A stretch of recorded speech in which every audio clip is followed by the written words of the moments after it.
Hey guys, welcome back to SOS. It's me again. What is SOS? Sort of sophisticated. Oh, you're trying to be cute? Well, don't we need a tagline? SOS, sort of sophisticated. Okay, fine. Let's do this. It's me again, Petardo, here with the best co-host in the world, Amandita. Well, that's always so complimentary. But what is petardo? A petardo. I don't know.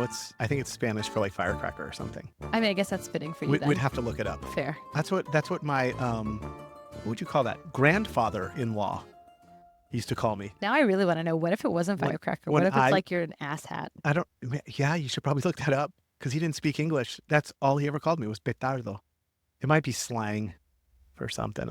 Maybe I thought it was firecracker. Anyway, what do you want to get sophisticated about today? Do we have a plan? It is a firecracker. It's a firecracker? Yeah, okay. Look at that. Yeah. So it is fitting for you. Okay, very good. Fair. All right. What are we talking about today? I don't know. Are we winging it now? Why not? Let's just wing it. It's probably more interesting anyway, right? Who's even listening? I mean, 23 listeners, but Right. That's probably true. Though I'd rather not embarrass you, so let's just keep it simple. I'm fine with being embarrassed. Well, why don't we then talk about whatever we've prepared so we can share some real info instead of just lying to our listeners? Probably safer, right? To do Probably safer. And I know you've already taught us the skill of lying, but... Okay, wait, yes. Excuse me, we taught the skill of lying because if I remember right, you were also pretty high up there on the lying scale. Remind me, we have like a lot of topics on tap. Which one are we getting more cultured and curious about today, please? I got to lock in.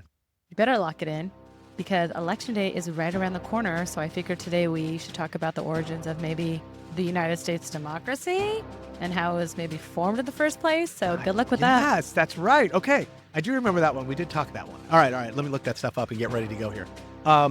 Are we going to be able to do this, though, like without actually politicking? I mean, I can. Can you? I'm like the least political person. I think so. I'm going to need another drink, though. Another? Yeah, I had one before you got here. I mean, fair. I was late, so that tracks. Because you're always late. It's true. Okay, but wait, before you get too drunk, what does learning Too late. I'm already too drunk. Well, this is going to make for a fun episode. Yeah. So how then does learning about our democracy make us more cultured and curious? But I don't know if I actually trust you now that you're drunk. So I think I'll just do it myself. Probably a better idea. So, hey, Amanda, What up, why Pete? don't you tell us how learning about our democracy makes us more cultured and curious? Thanks for that prompt. Super helpful. Anyway, I'm only doing cultured because I have no idea about curious. That's fine. Do cultured. Fair. So picture this. A bunch of 30-year-olds sitting around with wigs, hammering out how like freedom, equality, and justice all fit together. And keep in mind, not all of them even got along. Wait, really? Oh, they did not? Were they hot? No, probably not. Well, I mean, like I know Ben Franklin wasn't hot, but do you think the other ones were hot? There were some young dudes. No, I don't think so. All right, fine. The closest one may be Sam Adams, but Like the beer guy? oh yeah. Okay. Oh, he's All right, sorry. I didn't mean to get you off track. Please let our listeners know why we're being cultured here. Well, when you dig into it, you can start to see how their endless hours of drinking and debating actually still shape the way that we live today. And I think it makes you think differently about why our system works the way it does and why some things seem so complicated. It's like adding another layer to how you see the world. And I think it's pretty cool once you start to notice those connections. But really, this epiphany started because I was in Boston and we went to the oldest tavern. Oh my God, that's awesome. And they were drunk the whole time. And they were there. And they were there. Like the cool thing is they were in the places back at, like, this is why the East Coast like is so awesome. 250 years ago. I know. Yeah. Yeah. It's crazy. When I went and visited Washington, D.C., same. I had that same like wild feeling. All right. It is really crazy when you think about it. This thing has been around, the U.S. Constitution, for 250 years. These dudes knew what they were doing. Bitch all you want. And really, you know what? We don't have to politic at all because it doesn't even matter what side of the debate you're on right now. Everybody loves the fact that they can bitch about the democracy. So like we created this tool everybody loves. I wish I was smart. At the core of it, I feel like everyone loves, right? But I think they lose sight of it. They do, they absolutely do. But at the end of the day, the whole reason they get to do what they want to do is because of like, it's super circular. It's amazing. I wish I was smart. We just sit here and talk about like shit I pretend to know stuff about. Like how embarrassing that these guys were doing real work. Oh, I figured it out. What? The curious part. That's the curious part? It's the curious part. I love that. You just talk about shit that you don't really know about. Curious enough to learn some more. It is. All right. Can we at least do the word of the day so I feel a little smart? Absolutely. Lay it on me. Okay. So our word of the day is fugacious. It sounds highly inappropriate. Hi. Because you think I'm inappropriate. That's we all why. know you're inappropriate. Right. Like, what? Like, okay. Fugacious is actually totally appropriate. All right, then. What does it mean? It describes something that only lasts for a short time. So your attention span is fugacious. Oh my God, that was perfect. We're getting way too good at this. I don't think that doesn't even count because you said it too fast. Okay, fair. It has to be applicable within the topic of Okay. it. Yes. Thank you. Fair. But I have a feeling this one's going to be like really easy for you, apparently. Evidently. Because my attention span is fugacious. Totally. Okay. Whatever. Okay, so why don't you start us off like you always do? Go ahead and give us the origin story. How did this whole democracy thing get started in the first place? With all these kings and monarchs running around, this was pretty innovative, I would imagine, and rebellious, How out about of the box, how about legendary? or legendary. Yeah. That's a good word. Yeah. Legendary for sure. It wasn't fugacious. Okay, picture this. It's the late 1700s, and America's like, I don't know, a 13-year-old who just figured out that, like, technically they don't have to listen to mom and dad anymore, right? Like Ruth. Oh, Ruth's like 18 now, not 13. But anyway. And in this case, of course, that parent was Great Britain. And if you've seen Hamilton by now, and who are we kidding? Who hasn't? Best Love play it. ever, It's so good. right? Good So old. good. It's the best. Okay. So anyway, good old King Georgie Boy III thought he could tax the colonies and still somehow be loved by all 13 colonies across the sea at the same time. Yeah, no, not happening. Right.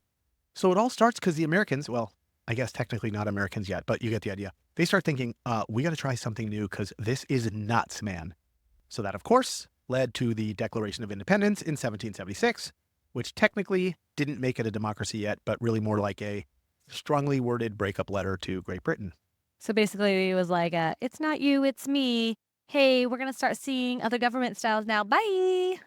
You are a total Hamilton freak. I can tell. I love Hamilton. It is my favorite play, and I did go see it for like the 4th time 2 weeks ago. I have never seen it.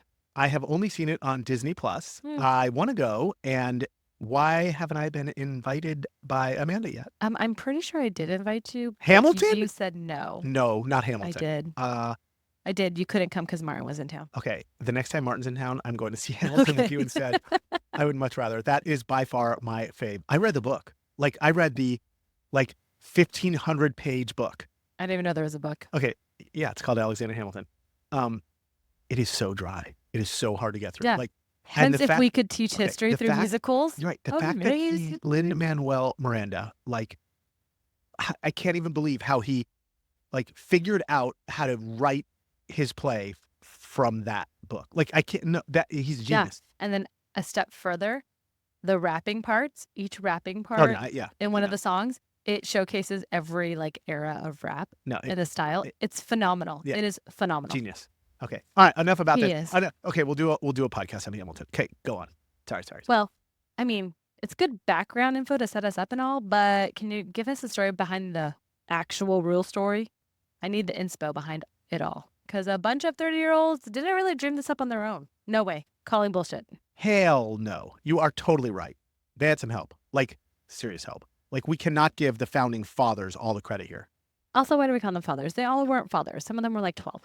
Okay, right. I guess that's the name you get when you start a nation, because you're like basically a badass. I mean, I guess you could call them founding badasses. Maybe that would have been better. I like that. While you're rewriting history, I'm going to keep going. Okay. So I'm not basically, rewriting history. I'm just giving them new names. I like founding badass. I'm agreeing with It's you. I not like that. rewriting. It's just retitling. Okay, There's a difference. Okay, you're retitling history. So basically, like, all the way back then, America was already stealing Netflix passwords. Like in the 1770s and working behind the scenes to come out with something big. They were stealing ideas. Are you ready? Ready. Okay. Starting first with ancient Greece. Of course, because everything starts in Greece. Well, they were smart. What do you want me to say? It was all the philosophers running around in togas and smoking dope and shit. And by philosophers, you mean Plato, Aristotle, and Socrates? Actually, no, believe it or not. It was like before their time even. You know, I'm pretty sure I said like last episode, we just feel like we keep going farther and farther back in history. Yeah. And how it affects everything. I know. To this day. But sorry, in my defense, last episode, we were back like 2,500 years. Here, we're only going to 500 BC. But yes, history matters. Oh my God. It does. Okay, so actually, no, it was before their time. It was actually some dude named Cleisthenes who lived around 500 BC. Then, 100 years later, Plato, Aristotle, and Socrates came along and told everybody it was a good idea, but that it had its flaws and everyone should change it, which did influence things. but they didn't come up with the initial idea, so no credit. So they're plagiarizers?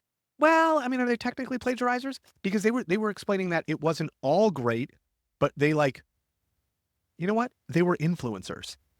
They had more Well played. influence. Right. That's what they were. That's true. Fair. Right. Okay. Fair. All right. But you got to give Cleisthenes like all the credit because he was the one who really planted the seed of democracy, but patriarchy and all. So his idea of democracy was really more like an exclusive club where only certain people got to vote. And for sure, no women and no slaves. Well, without the women, it was doomed from the start. Preach it, sister. Totally. I'm just telling you that's the origins of democracy right there. Cleisthenes, all white men get to vote. What do you want me to say? 500 BC. Who would have known? It started then. All right. So fast forward to medieval England and the Magna Carta. Ooh, I remember the Magna Carta. I actually was just teaching the girls about it the other day. You're amazing. See, this is what I love about you. You are raising geniuses. You are amazing. I mean, settle down. I'm just trying to give them a good start, and we'll see what they remember by the time they're like No, I don't 12. care. As far as moms go, you're awesome and Oh, doing things so much different. Thanks. Okay. Anyway, Magna Carta. So it's 1215 AD and King John is in charge. And he's sort of like back in school, the guy in the group project who takes credit for everything but never does any work. You know that guy? Of course we know that guy. Everyone knows that guy. Like he's raising taxes left and right to cover up for all the screw ups. And basically the nobles, AKA rich people? thank you, are totally fed up. So the nobles march his ass down in some field somewhere and hand him the Magna Carta, which was basically just a fancy name for a list of rules that said, hey, you can't just do whatever you want anymore. You can't throw people into jail for no reason. And by the way, ask us before you raise taxes, please. And if you don't, we'll kill you. So sign this. So since King John was allergic to dying, he signs it, but he's like super salty about it. Now he doesn't follow it or anything because he's still above the law. But it's a big deal because it's the first time someone told a king, dude, enough is enough. You have limits. All right, so to sum it all up here, the Magna Carta is basically like a medieval check yourself before you wreck yourself for the king, kind of short-term drama, long-term game changer kind of thing. Perfect. Nailed it. The Magna Carta, of course, later inspired our forefathers' ideas about people's rights and fairness for all, and ultimately the U.S. Constitution. So far, we got Cleisthenes and the Magna Carta. What else we got? Okay, so next we got John Locke. Ooh, the guy from Lost. That's a great show. Yeah, sure, the guy from Lost. I was just kidding. Chill out. But it was a good show, except the ending. That kind of sucked. Okay, it totally did. We agree. Right, that's a whole nother episode. Okay, but this John Locke, who, of course, the Lost actor was actually named for, was the super genius British philosopher who basically said, government exists to serve the people, not the other way around. He talked a lot about natural rights, like life, liberty, and property. Sounds kind of familiar. Yeah, and actually Thomas Jefferson took those ideas and basically jacked them up on steroids when he wrote Life, Liberty, and the Pursuit of Happiness into the Declaration of Independence. Huh. We're getting somewhere. Yep. Okay, then finally you have the Enlightenment. The founding fathers were huge fans of the Enlightenment. Like the whole Enlightenment or just parts of the Enlightenment? The whole thing, man. Think of the Enlightenment as the 1700s version of like a TED Talk revolution. And this dude, Montesquieu, was the Simon Sinek of the time. I love him. Right? Who doesn't? TED Talks, Simon Sinek, he's the best. Montesquieu basically handed us the idea about separating government into branches. So like the judicial, legislative, and executive? Yeah, ensuring one guy couldn't make all the decisions. So let's make sure we're tracking here. We need to thank Cleisthenes, the Magna Carta, John Locke, and Montesquieu for getting us where we are today. Precisely. So how did all these drunk people be so wise to take from all these four? They did a lot of reading. But one of them was like a brewer. I don't know. The other one was an orphan. They read a lot. I guess. What do you want me to say? All right. Okay. They weren't Thanks. Googling this stuff. Okay, thanks for the origin story. I wish high school history class made it that easy to learn. But, oh well, say la vie. You know what we should do? What? I think we should be high school history teachers. And I don't mean like in separate classes. I think me and you literally like Tag team back and forth. Yeah, we No, Pete, that's not how it goes. This could be revolutionary. We could co-teach history. I mean, Okay, sorry. We could. All right, fine, whatever. All right, so now that we know where democracy came from, go ahead and tell us the story about how America started to apply it to their new budding country. Okay, Little baby. the little budding country. So it all starts when America wins the Revolutionary War. And now it's time to basically put their money where their mouth is. So they're essentially on their own. So cue the Articles of Confederation, our first real try at government, people. And let's just say that was a little bit rough, to say the least. Totally fugacious. I think, Well played. right, didn't last. I love that. Okay. Think of it as like a rough draft that got like a C minus, maybe even a D. Wait, why? I don't really remember this part. I'm pretty sure I just fell asleep through all of history because I find it extremely boring. Okay. So basically, the Articles of Confederation gave most of the power to the individual states, which left the national government with like no authority. So they couldn't tax anybody, they couldn't regulate trade, they couldn't even pay their soldiers. It was like trying to run a country with monopoly money. They literally had to beg the states for money. I sort of remember that. Okay, yeah. So they all kind of see this like writing on the wall that this shit ain't going to work. So in 1787, they plan this big study sesh in Philadelphia to knock out some real writing. Ooh, enter Alexander Hamilton. Yes, let's go. And federalism. I love it. Okay. Shit just got real, people. So Hamilton argues the only way that this was going to work was with a strong central government, which totally put him at odds with a bunch of dudes who thought that a strong national government would screw with individual liberties and states' rights. Like Thomas Jefferson. Totally. Okay.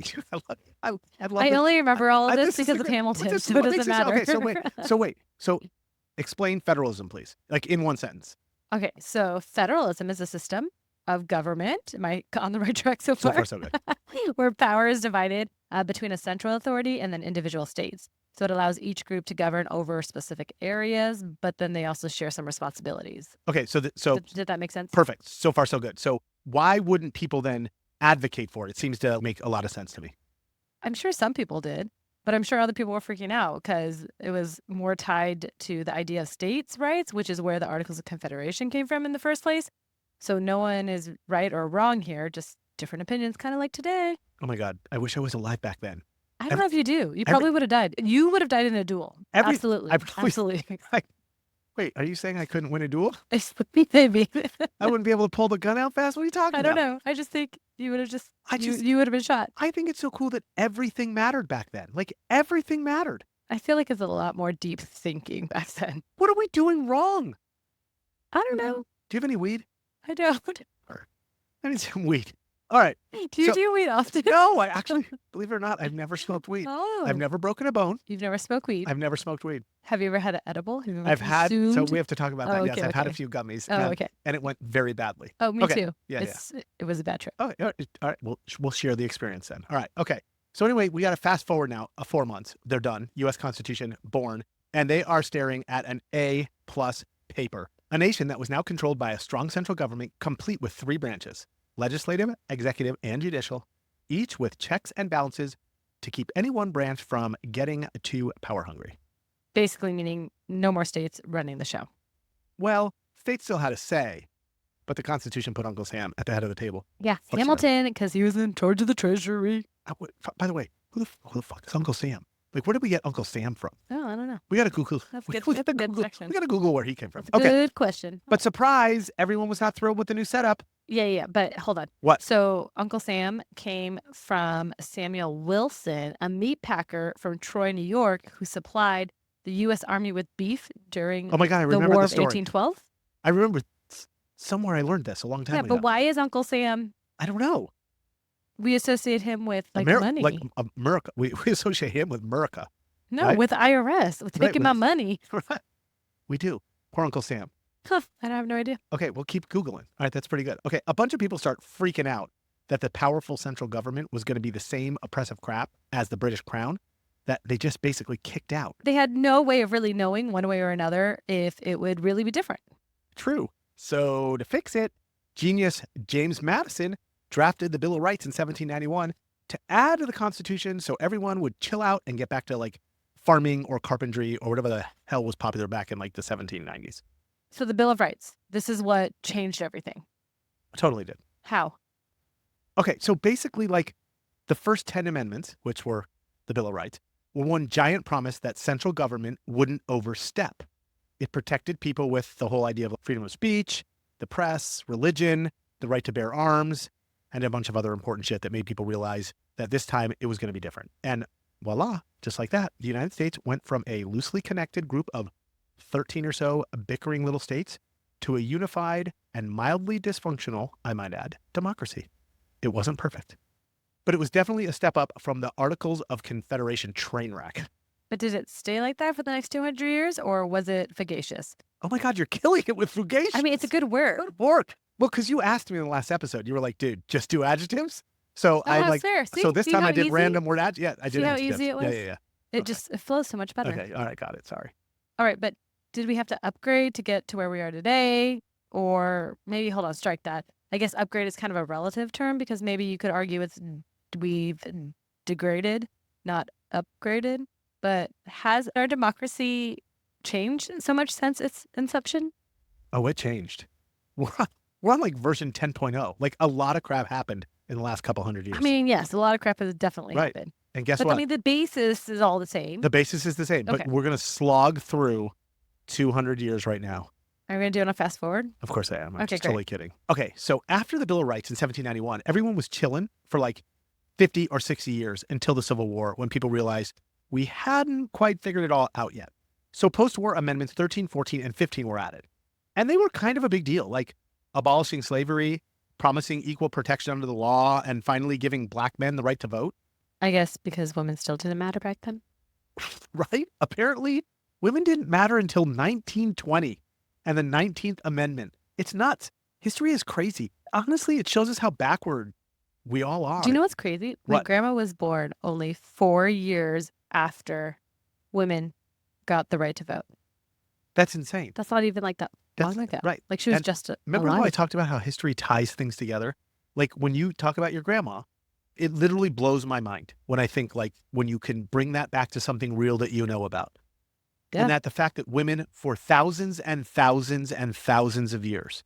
Didn't have a voice. Don't even get me started. Right. No, it's terrible. It is absolutely terrible. Okay, anyway, we suck. That's how backwards we all are. I mean, it was very patriarchal. That's true. It still is. It's true. It still is. It is. And my sister, I love her to death, tells me that I have to be the guy that starts to talk to other guys about that. And that's hard for me to figure out how to do because I'm not like incredibly passionate, but like I incredibly get it 100%. I totally get it. I just have to like be more vocal and more like of an advocate for it. I think it's going to be interesting in 50 years if I'm still alive. But You'll I may still not be. alive. I don't know What if are I you, will like be. 25 years old? I wish. Well, Wait, let's hold on. say like By the way, 30 our years. listeners need to know that you're like 25 because that will help with viewership and listenership. Do you want me to lie? Uh, Is this a this- level 7 this- lie? No, this is exaggerated. This is a level This is 3. like- All right, fine. Sorry. Okay, Okay. everybody. Amanda's 30. Okay, go ahead. 8. In 30 years, if we look back on things today, I bet you we're going to wonder how we tolerated the things you're currently tolerating and how much we've changed, or hopefully we've changed and moved forward Absolutely. and progressed. That's how it all works. Like, right. If you look back the last 100 years, we look back and go, holy crap, I can't believe this. It's insane. Right, 'Cause especially because the last 100 years was a struggle for civil rights. Right. But here's the kick in the pants, though, right? Like, just because we passed all of these amendments, it doesn't mean they were actually respected or anything, right? You remember the whole idea we were talking about when laws get passed or things get passed, nobody really does crap about them. They just like, oh, hey, we'll do this like edict. And then nobody listens anyway. They're a bunch of dicks about the whole thing anyway. I mean, it does take a long while for things to kind of catch on and It to does. be accepted, So, right? like, Again, civil rights. Right. Jim Crow laws. You remember Jim Crow laws? 100-year struggle for civil rights. It wasn't until 1960, specifically the Voting Rights Act of 1965, that the U.S. took any real step towards enforcing the idea that democracy means everyone should have a say. I'm going to go back before I go forward. So it's in, what did I just say? It freaking, the 13th to 14th to 15th Amendment was when black people had the right to vote. Yes. It wasn't until 1965 that we really put it in. 100 friggin' years later. Dude, seriously, this is nuts. I'm off my soapbox. All right. Then thank the 16th Amendment for why we lose half our paycheck to the government. Thank you very much. And the 18th and 21st to no more alcohol. And then, oops, my bad, yo, let's have alcohol again, please, right? Then the 20th Amendment fixed the months of waiting for a new administration to take office. And the 24th and 26th Amendment made sure we didn't have to pay to vote and lowered the voting age to 18 because if you're old enough to go to war, well, I guess you better be able to vote. It's probably a good rule of thumb. And yes, Amanda, we actually had to pay to vote. You had to pay. You had to pay. What? There was a voting tax. Yes, it was insane. Right. It's crazy. And then finally with the 25th and 27th Amendments, we made sure we had backup plans if the president loses his shit. and that Congress couldn't give itself a pay raise without it taking effect until the next election cycle. I mean, that's a good way to have no funny business. Yeah, because probably up until then, there was some shady shit going on for sure. Well, I mean, there's still probably some shady shit going on today. Of course there is. But is there less shady shit going on? I don't think so. Oh, wait, we weren't going to politic. Okay. Okay, let's not politic. Okay. Well, if we're not politicking, Right. I'd say our democracy is a lot more diverse for sure. But also, I think it's super complicated, right? Voter suppression tactics, debates over gerrymandering, and the influence of all the money floating around, keeping things interesting for sure. If by interesting you mean messy. Yes, I mean, you told me no politicking, so I tried to limit my word count. Fine. But two sides of the same coin, right? Messy, interesting? I think so. Look, if there is any good news that came from all of it, with the advancement in technology, we have way more ways than ever before to participate in democracy. But the real challenge is, how do we keep ensuring fair access and representation? I mean, I feel like that's the new conundrum. Oh, absolutely. I agree. Well, there you have it. The story of how the U.S. decided to roll the dice on democracy with a little help from our philosophical friends. Shout out to Cleisthenes. Was that his name? I Let's hope so. go. I hope so. What's a nickname for Kleist? Hey, Kleist. That'd be pretty cool. Yep, okay. Okay. I have nothing. I guess it's a journey that started with the revolution, borrowed from history's greatest hits, and has been a work in progress ever since. But hey, we've been a little too sophisticated about checks, balances, and amendments. So why don't we lighten things up before we wrap up? How about some fun facts that'll make me the most interesting person at my next trivia night? You're already the most interesting person, Amanda. I mean, for other reasons than knowing fun facts. Okay. Well, are you ready for this? I am. I was born ready. All right, here we go. Okay. Fun fact 1. Did you know on September 17th, 1787, only 39 of the 55 delegates to the Constitutional Convention signed the actual document? Wait, just on that day or ever? Ever. How did that happen? Yeah, right. Some people refused to sign. Oh, I guess that would make sense. Yeah. But who? Okay. So Elbridge Gerry of Massachusetts and George Mason of Virginia refused to sign because they were freaking out about the document and the way it was written. They thought it gave government way too much power without doing enough to protect individual rights. You remember the whole federalism thing. So they were anti-federalism. So George Mason, for instance, was pretty insistent on having a Bill of Rights included. And when that didn't happen right away, he was out. And Edmund Randolph of Virginia just didn't like the whole structure in the first place. So he just boycotted, just flat out. And then some people weren't even around just due to personal reasons or business reasons. They had to leave early. By the way, business reasons? Really? I can't sign the document. I have to go to a business meeting. I mean, they also traveled probably by horse and buggy, so it's fine. I don't know what to tell you. Whatever. 16 people didn't sign it. Okay, but then how did it stand? Okay, so it just ended up being ratified without their signatures. But it wasn't all for naught, because we got the Bill of Rights added super fast thanks to all these holdouts. Because it was dude, we're not agreeing unless. And so Bill of Rights were born, James Madison, there we go. All right. I mean, do like the Bill of Rights, so Bill of that's Rights, nice. super important. Freedom of speech, the right to bear arms, the right to arm bearers, the whole thing. Okay. Good one. Fun fact 2. Did you know that the original Constitution is only 5 pages long? I did not. Right. The shortest governing document of any country contains only 7 articles and 27 amendments. And super fun fact, I know how you love super fun facts. I do. It's also the oldest. Norway, What do you mean the oldest? It's the oldest. Norway comes in second and was ratified in 1814. Wait. Oldest. That's impossible. All these countries are way older than ours. Their documents have to be way older. Okay, so their government's way older. I totally GTS. Listen, I looked it up. So the U.S. Constitution is, in fact, the oldest continuously operating charter of government in the world. This means that while other countries have older historical documents like charters, legal codes, declarations, all that kind of shit, the U.S. Constitution is unique in that it has served as the basis for the nation's government without being replaced or rewritten, ever. Countries like the United Kingdom, for example, have older traditions of governance, but they lack a single written constitution like that of the U.S. They rely on a combination of laws, conventions, historical documents, shit like that. Meanwhile, other nations have written constitutions, but have changed or replaced them over time. So the U.S. Constitution has been amended, but never fundamentally altered, allowing it to hold the title of the world's oldest written national constitution, still in active use today. That's pretty rad. I think it totally is. That's like national pride, right? That's bitchin'. Okay, fun fact 3. 3 Latin phrases appear in the Constitution. Do you know what they are? Nope. Why not? You didn't take Latin? No, but my children are, so we should ask Addie next I time. took Latin. That's good. Yeah, like 4 years. Did. But When you were like 10? in high school. Okay, all Oh. right. So we have a pro tempore, we have ex post facto, and habeas corpus. Because Latin is cool, people. Yeah. But maybe do you want to tell everyone what they mean? I don't know, like seize the day or something? No, that's carpe diem. We all know that one. Okay, but at least it's Latin, so I should It get is like Latin. partial It's credit. true. Okay, fine. Whatever. Just go ahead and tell us what they mean. Okay, all right, okay. So pro tempore literally means for the time being or temporarily. And in the Constitution, this phrase is used in the context of President pro tempore, or pro tem, of the Senate, Article 1, Section 3.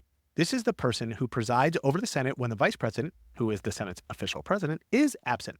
It's essentially a temporary or stand-in leadership role. Ex post facto means after the fact. And in the Constitution, Article 1, Section 9 and 10, thank you very much, it refers to laws that make an act illegal after it has been committed. The Constitution specifically prohibits Congress and the states from passing ex post facto laws. The idea is that you can't be punished for something that wasn't illegal at the time you did it. Get it? I got it. Okay. That and tracks. Right, totally does, right? Because why would you do, I did that, I murdered that person, and now it's illegal to murder that person? Damn. Okay. And finally, habeas corpus translates to you shall have the body. And in the Constitution, Article 1, Section 9, this legal principle allows a person detained or imprisoned to be brought before a court to determine whether their detention is actually lawful. It's a key protection against unlawful imprisonment, ensuring that the government must justify the reasons for holding someone. So this Latin shit is pretty important. Why doesn't everyone take Latin? Well, why is it not in our schools? They should. Or at least we should take like 8 words of Latin so we at least know these. Fun fact 4. Are you ready? Ready. Okay. Do you know who is known as the father of the Constitution? James Madison. Thank you very much. Okay. Who's known as the father of our country? That has to be George Washington. He was first. 2 for 2. Okay. Hamilton, it taught me a lot. Okay. I love this. Okay. What about the father of the Declaration of Independence? Oh, was that Jefferson? That was Jefferson. Okay. Oh, shit. Okay. You're 3 for 3. Okay. Last one. Okay. What was Alexander Hamilton known as? Oh, come on. Do you know that? Yeah, the father of the American financial system. Holy it's a shit. song. You just 4 for 4'd it. I'm telling you. Okay. By the way, if history was taught oh, shit. in the way of Hamilton, I feel like a lot You of would people know it. would. Well, they'd be more Well, interested. isn't that what we're trying to do know right it. now? This is what we're trying to do with our podcast. It is. It is what we're sort trying of trying to to do. Hamiltonize TM. Hamiltonize our podcast. I just TM that shit. We have so many trademarks. We need a lawyer. I think we need a lawyer. You better find one. Okay. All right. Fun fact 5. There were 85 articles written in the Federalist, which basically were the entire reason why the Constitution got ratified in the first place. Without them, we would have been like effed. Okay. Do you know who wrote the articles in the Federalist? Yeah. Again, Hamilton. Oh my God. Fine. So James What? Madison, Yes. Alexander Hamilton, Yes. and some other guy like John Jay. John Jay. John Jay. John Jay. Okay. Oh, because that's in the best song ever. So like how many did each of them write though? So John Jay wrote 5, James Madison wrote 29, and Alexander Hamilton wrote the other 51. No? You haven't listened to the song nonstop from the soundtrack? I love that song. I love the soundtrack. And Lin-Manuel Miranda is a genius. We know this already. Yes, we've already stated this. We I have. think you need to hashtag him so we've he knows stated- how much we love him. I think we should TM that too. Like when we do something smart, we'll be like, we just Lin-Manuel Miranda that shit. We should use him as a verb. Okay. Fun fact 6. So the Constitutional Convention lasted from May 25th, 1787 through September 17th, 1787. 4 friggin' months. And George Washington served as the president of the convention. But did you know that he did not speak during any of the proceedings until the convention's final day? What a total stud. That's how you lead, man. You just let the power of silence speak volumes. Wait. There's more. The delegates at the convention stayed there the whole 4 months. Like they didn't even go home. But how many of them lived around there in the first place? Okay, good question. I actually looked this up. So check this out. So 12 of the 55 delegates lived in or around the greater Philadelphia area. But the other 43 had to just like sack it up for 4 months to get through this shit. They just stayed in like boarding houses or inns or bed and breakfast or something. Brothels. Okay, number 7. Okay, so this one's actually fun. Like this is like a fun fact. Like this is a fun fact. TM. During the convention, George Washington would sit in a chair that had a representation of a half sun on the top, like the horizon with the half sun sticking out. But during frustrating moments of the convention, Ben Franklin was regularly caught staring at it. When he was asked why, he said that he was unable to decide if the sun was actually rising or setting. So how did he decide? So after the Constitution was signed, he decided the sun was rising. And the chair is now known as the Rising Sun Armchair. Huh. Amanda, you can still see it in, Oh. in Independence Hall.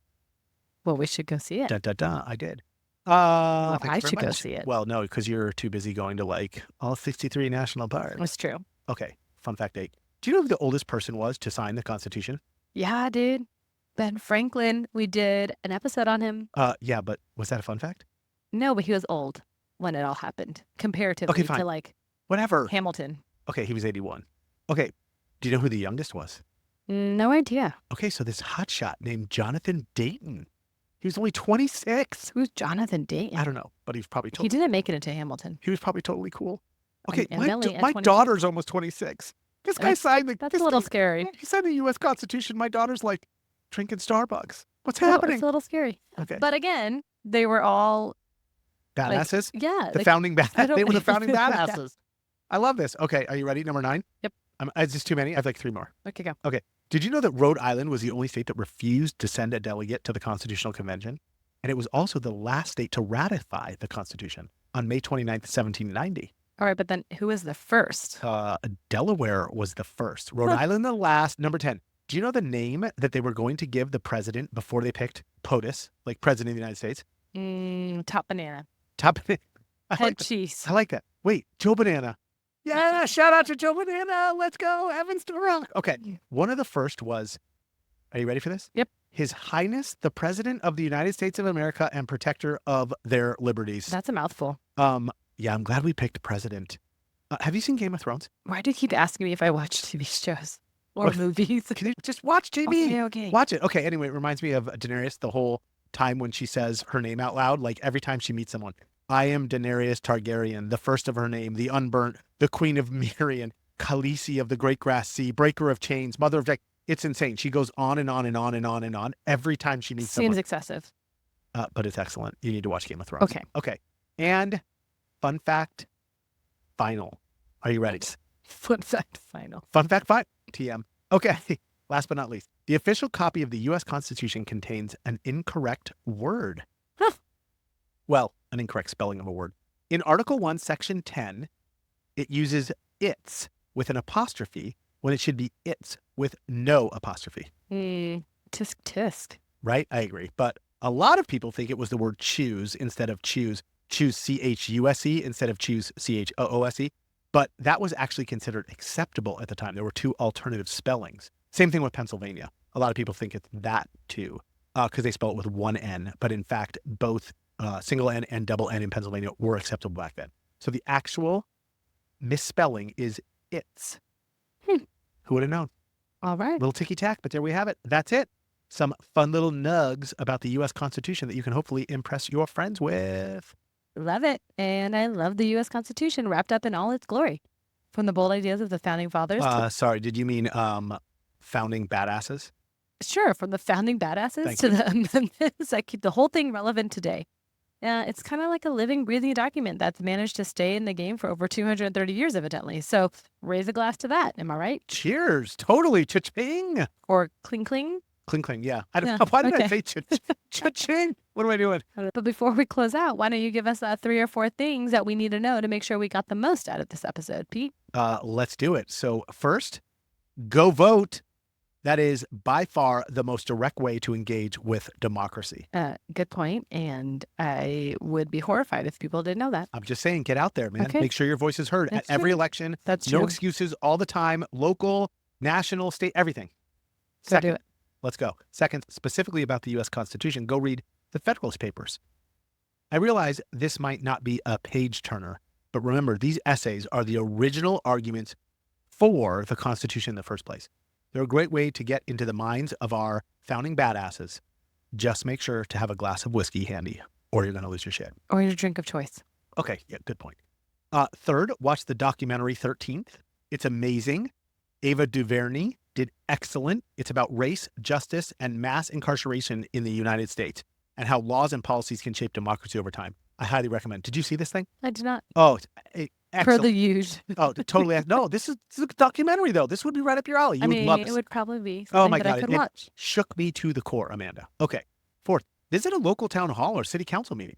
I know it might sound like watching paint dry, but these meetings are actually where the local decisions happen.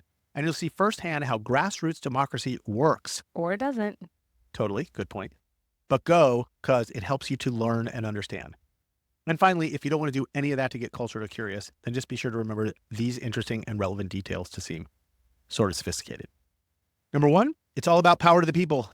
The U.S. Constitution was drafted in 1787 during the Constitutional Convention in Philadelphia to replace the ineffective Articles of Confederation. It's the people who get to choose their leaders through voting, which makes democracy a continuous conversation between citizens and their government. Two, it's all about checks and balances. The Constitution established a federal system with checks and balances to divide power between the executive, legislative, and judicial branches. Translation: no one branch can hog all the power, people. Three, it was influenced by the Enlightenment, particularly John Locke and Montesquieu, who promoted individual rights and the separation of powers. Four, the Bill of Rights, or the first 10 amendments as we know them, were the shit. Ratification of the Constitution required the approval of 9 out of 13 states, leading to the inclusion of the Bill of Rights to address concerns about individual liberties. They protect our essential freedoms, like speech, religion, and the right to a fair trial.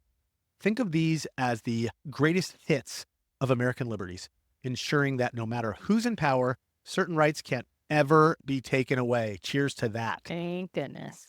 And finally, thank God for the amendment process.